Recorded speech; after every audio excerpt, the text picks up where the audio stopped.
All right, hat back on? Yep. All right. It looks okay? Looks good. And Different. it changes everything. I mean, we really needed this. Where'd you get this one? Just the I mall? or bought that something? in Panama, in South America. Wow. That's in very South cool. America. It's got crushed in the suitcase, but I pushed it back out. Wow, wow, wow.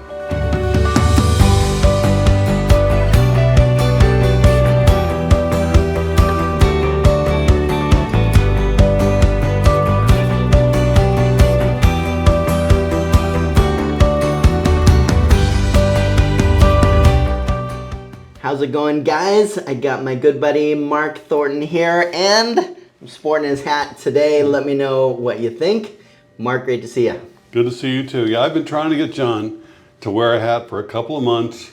For some reason, I just think he would look good in a hat. When I saw his face, and I said, you know, if he just had a hat, I think more people would click on his videos, and it just give him something, a little bit of an attitude. And I just think it looks good on you. I mean, I really do, you know. I appreciate it. We're going to see how this video does. Yeah. Do I get more views like Mark thought?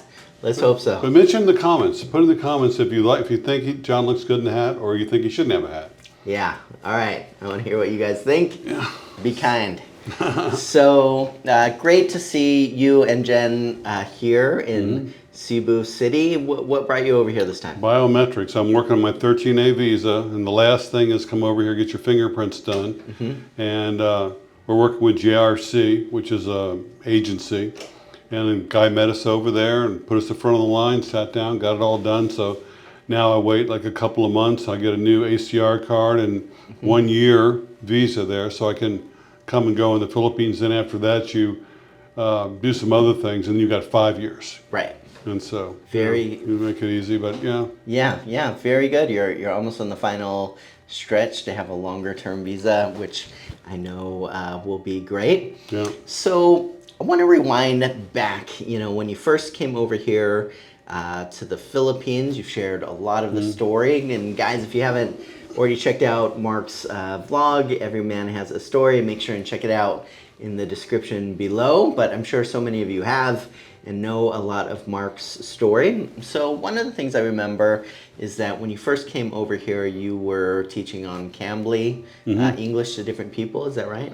Yeah, it's not really teaching, it's tutoring. Okay. Because I don't have a college degree or teaching degree or anything. And Sure. I kind of stumbled across it because before I came over here, I said, I've got to find a way to make some money online because my Social Security isn't going to be enough to survive. Sure. And so I just kind of stumbled across this thing, Cambly.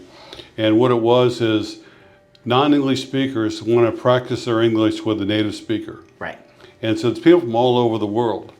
And so, for example, you get online and all of a sudden your phone or your computer will ring. You got time to set up, put on your headphones, and all of a sudden it pops up. It's a person from Saudi Arabia. It's a person from Iraq, China, Japan, anywhere in the world.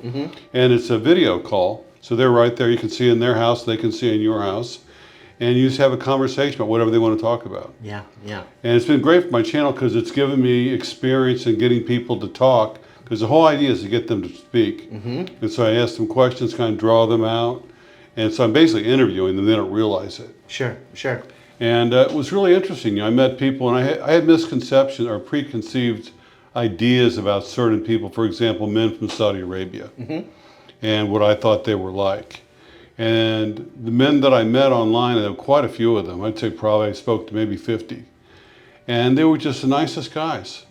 And they didn't have any, they were okay with women's rights, with women driving. You know, they weren't chauvinists. They weren't trying to push Islam down my throat. And we just had nice conversations. Yeah. And it was really interesting. And so I was only making it's supposed to be $10 an hour, but you're not getting paid when you're not talking to somebody. She might be waiting for calls to come in, and it might be 5, 10, 20 minutes between calls.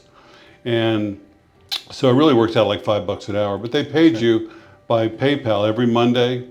Nothing taken out, no deductions. And it was, you know, I made an extra $200 a week, which was enough for me to survive. Sure. You know?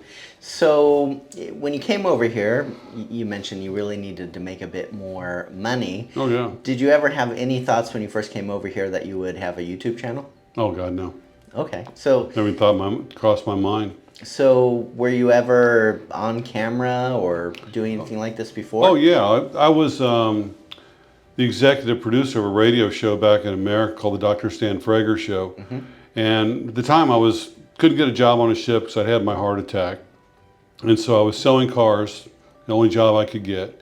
And I just was so bored out of my mind, and on Sundays was my one day off. And I just came across this ad in the paper. It said interns for Dr. Stan Frager Show, you know, WKR, I forget what the channel was, WGDK, whatever. And so I went down there to apply for the job. And there's like 9 college kids there, and they had to do an internship to get their credit for broadcasting. And so I show up, this 50-year-old man, and Dr. Frager, who was the staff psychologist for the University of Louisville, he's since passed away. And he had a radio show for like 20 years. He syndicated like 20 cities. So anyway, I come in there and he goes, you know, looks at me and you know, what do you want to do? What are you doing? I said, I just want something to do on Sunday nights, and I'm interested in radio. What do you know about radio? Nothing. Zero. Right. Well, anyway, he hired me on as an intern, and I started like writing questions. Like the guests it was all call in. So I would sometimes book the guests for him. I'd write the questions that he would ask the guests. And make a long story short, within a month, I was promoted to executive producer of the whole show. Wow. I chose all the guests. I told Dr. Frager, who had a PhD, what to say, what questions to ask. And then I started co-hosting. So he'd be sitting just like you're there, and I'd sit in here. I had a microphone, he had a microphone, and the guests would be calling in to be in another city. And then we had people calling in with questions. And so I just, you know, kind of got used to interviewing people that I couldn't even see. And did that. And then when I was on ships, I did little radio shows and TV shows when I was a cruise director too.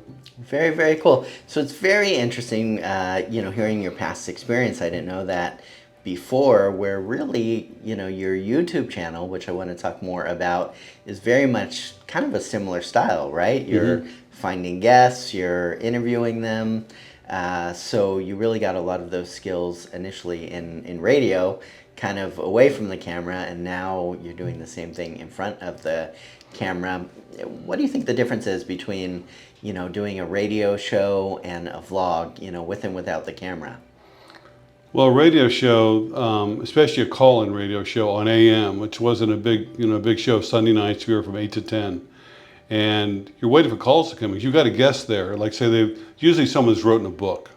Like we had generals, we had the entertainment director for the White House one time. I had Dr. Lori Nadell from Harvard University, who was a psychologist who took people through hypnosis into past lives. And so really interesting people, but you're waiting for those calls to come in for the questions. And you don't know what they're going to say. We have a delay, so we can push a button and mute them if we want to. And sometimes there's no calls. Right. And so you got a pattern, like me and Dr. Frager have to have a conversation, and we have to ask the guests questions ourselves, which I've already written a whole bunch of questions just for that reason. So when no calls are coming in, Dr. Frager can look down and he's got a question right in front of him. Sure. And then the commercials come up, you know, and you have a big clock on the wall, and you know, there's a lot of commercials. Amazing how many commercials there are on AM radio.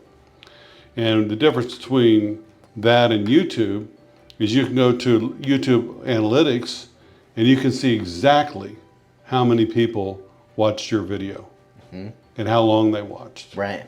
You know, and where they were from, what country they were from. And so, wow, you know, that video got 10,000 views. That's way more views or more people, listeners than I had in talk radio, I'm pretty sure, for our show. That's amazing. So you started off, you know, here looking for a way to, you know, supplement your income. Started off with Cambly. Were you looking at another form of, you know, income, and that's why you started YouTube, or was there a different reason? No, I met a friend of mine, Paul, and he had a YouTube channel, which he had basically just started to document his life for his family.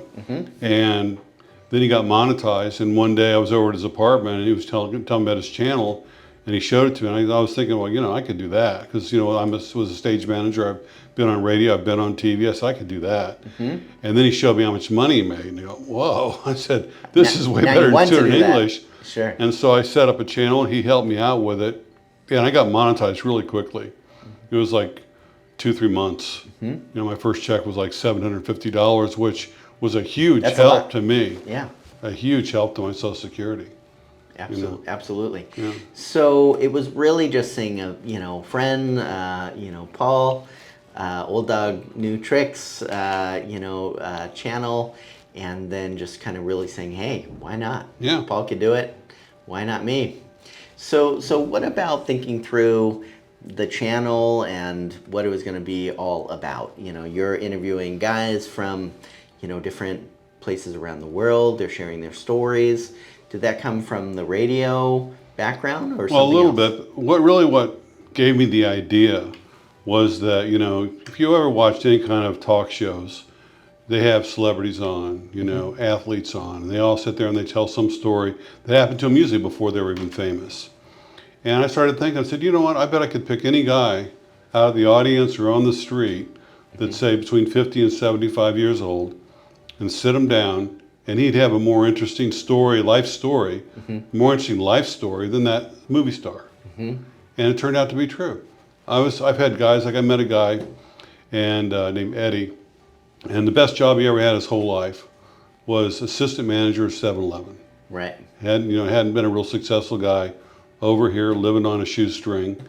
And I said, well, I want to interview you. And he said, well, I've got a boring life, whatever. Sat him down anyway. Turns out his brother was a numbers runner in New York City and used to get Eddie take suitcases full of cash to Switzerland, and he got busted one time. And it's an incredible story.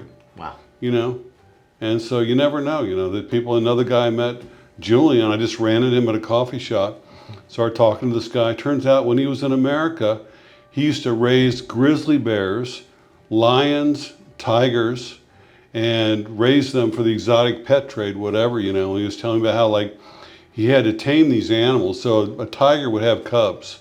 He'd have to go into the pen and reach underneath the mother tiger and take out a cub, and they'd bottle feed it for a little while to tame it, then put it back and do that to each one of those tigers and hope that she didn't kill him. Yeah. Amazing. Great story, Yeah. I think what a lot of people love about your channel is that you are interviewing, everyday guys with regular great, guys. great stories, Yeah. and I think no one really feels like they have a great story, but you really bring those out, of people.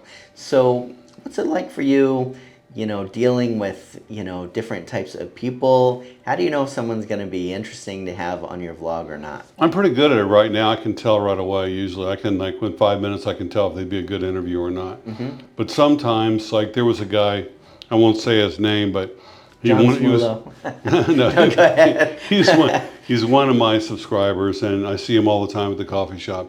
Hey, I want to do an interview with you, and so I did one with him. And in that interview, he said something controversial, put it that way, about his job and how he was sabotaging the army or something. So he had to take that down. Sure. And I told him that it was because the sound was bad or something.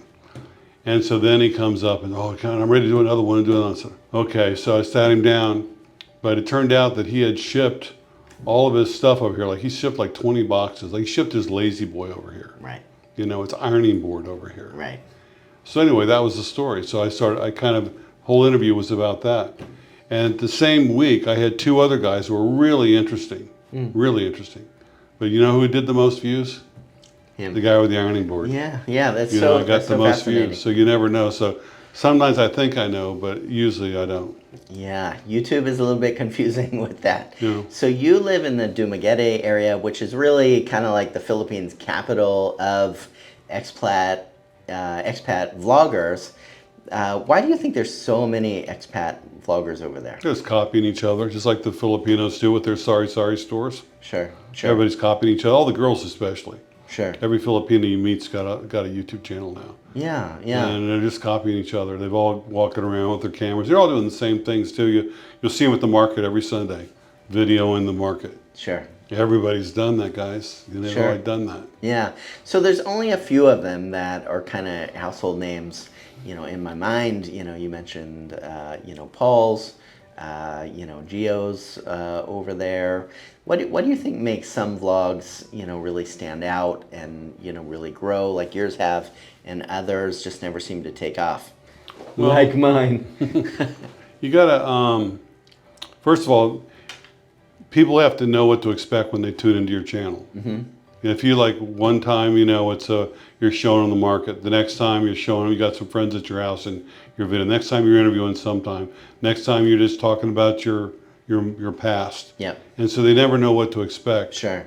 Whereas I try and keep it interviews, and then the only reason I talk about my life is because during COVID, there was nobody to interview. They all left. Right. I couldn't find anybody to interview. So I said, what am I going to do? I needed content.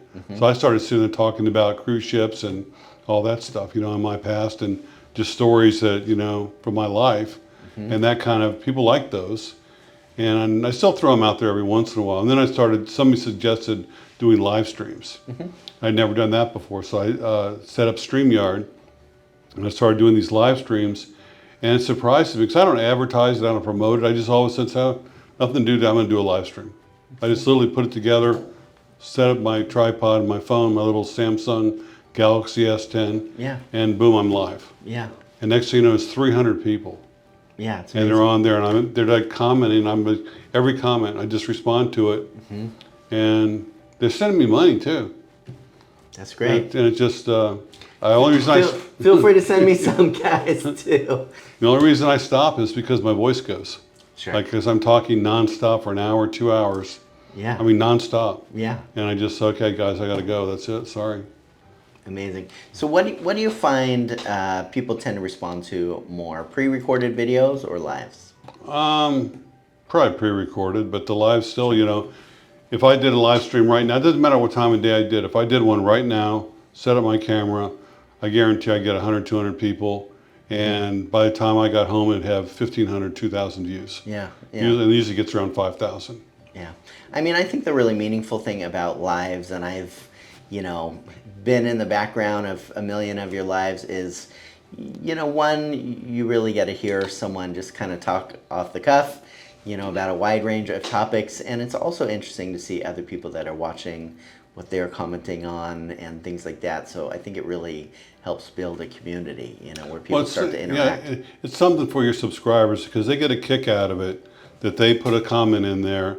I go, hey, John, nice to hear from you, and I acknowledge them. Yeah. And they get a kick out of it, of Absolutely. being acknowledged, and I answer their question. Yeah. And that's basically it, but it's, I'd rather do an interview, but it's like when I don't have anybody to interview and I've got no content, you got to put stuff out there with YouTube. If you don't put stuff out there, the logarithm forgets about you. Sure. And sure. so I'll do a live stream, and that just gives me a little bump there until I find someone to interview. Yeah. So I know there's a lot of guys, that I talk to, especially on my channel, that are trying to figure out, if I don't have enough retirement or if I'm still too young to retire, how am I going to pay the bills if I move to the Philippines? No doubt there are countless hundreds or thousands of them that are watching channels like yours that are saying, well, I'm going to do what, Mark can do. And maybe they think like you, Mark can do it, I can do it. But it's not as easy as it looks. No. So, what would you say to those guys that are, planning on coming over here and hoping to rely on YouTube for their, Well, income? don't. You have to find your own thing. It's like with the internet, there's so many things you can do. Like when I came over here, I was tutoring English. I've never taught English in my life, and I was really good at it because I would help them. I could adjust my vocabulary to their level of understanding and try and push them just a little bit. And with Cambly, there's a chat feature where I can chat something in English and they see Arabic and they chat in Arabic and I see English in case we, don't understand a certain point about something. And so that was good for me. But I mean, you got to find your own thing. For example, I got a friend of mine who he does buys and puts and calls on stocks, which is way beyond my ability. But he's got like $50,000 in savings, and every day he's buying puts and calls on stock. He's making like $1,500 to $2,000 a week doing that. Yeah. And my friend Julian's son started doing the same thing. He made $7,000 in 2 weeks. Yeah. Way beyond my ability. I don't understand how it's done, but these guys that understand the stock market and they're on Robinhood and Coinbase and stuff and doing these things, like Charles Schwab and stuff, they found ways to make money. Another guy I met who used to work for Lufthansa, he started doing influencing and making websites online, working totally online, he was making 15 grand a month. Yeah. He's from Germany. Yeah. Yeah. And so if you just go online, there's so many ways you can find to make a few extra bucks to supplement your Social Security or to make enough money to survive over here and have a decent life. If you're just creative and just willing to try something totally new, you know, and just open your mind up to new possibilities. Like I didn't start looking for a job as a stage manager. I started looking for anything at all and came across Cambly and then stumbled into YouTube. You know, I didn't go looking for it, but I had an open mind. Sure, sure. I think, you know, a lot of people, they grow up and maybe they want to be, you know, an actor or an actress or, you know, a professional athlete. And, you know, I think a lot of those, you know, kind of dreams that people have, they'll kind of get to an age and they'll just realize, hey, it's just never going to happen. But, you know, I think in a similar way, there's some people that are hoping to move over to the Philippines, start a YouTube channel, and hope that it pays all the bills. And I also think a lot of those just aren't going to make the money that it can. So what do you think it is that, you know, people should do if they're saying, well, if I can't rely on YouTube, if I don't know what I'm going to do, if I'm not good online, you know, what would you say to people that are really trying to search and kind of figure it all out before they move here? Well, like I said, whatever it is, there's so many things you can try. Like there's Shopify, you can do drop shipping, all these different things you can do. But my advice is to try it out before you come here and know how much money you're going to make. Like I got registered with Cambly before I came here, right? And I had it all set up before I came here. And that's what I recommend. Even if you're going to do a YouTube channel, get it set up before you come here and start getting some content out there, getting some subscribers, maybe even get monetized before you come here. But there's just so many things you can do. You know, you just have to be creative and find something online. You're not going to make a fortune, but if you can find something that makes you $200 a week, which is a crap job in America, that's a part-time job at 7-Eleven. But if you can find a way to make $200 a week online on your little computer in your apartment in the Philippines, that's good money. Sure. You can have a nice apartment, you can have a girlfriend, you can have a motorbike, you can have free time, you know, with that little bit of money on top of your Social Security. Sure. And if you work hard, if you don't have a Social Security, you can find a way to make $500 a week. You can do that. Yeah. You know. So what would you say to people that are coming over here? They're trying to, you know, figure out what does my budget need to be. What do you think that is to live, you know, just kind of a middle of the road life over here as an expat? When I came over here, I was living on $800 a month, and because of my Social Security, I had to pay my credit card. I had all these credit card bills, so I was paying. By the time I paid my credit card bills, I had $300 left over, and the rest of it was Cambly. And so with that money, that $800, I was able to have my little apartment, which was like $250 a month. I was renting a scooter for $100 a month, and then I'd, you know, buy my groceries and whatever else, and I was fine. And I started, next thing I know, I'd paid all my bills, and I had money left over. Yeah.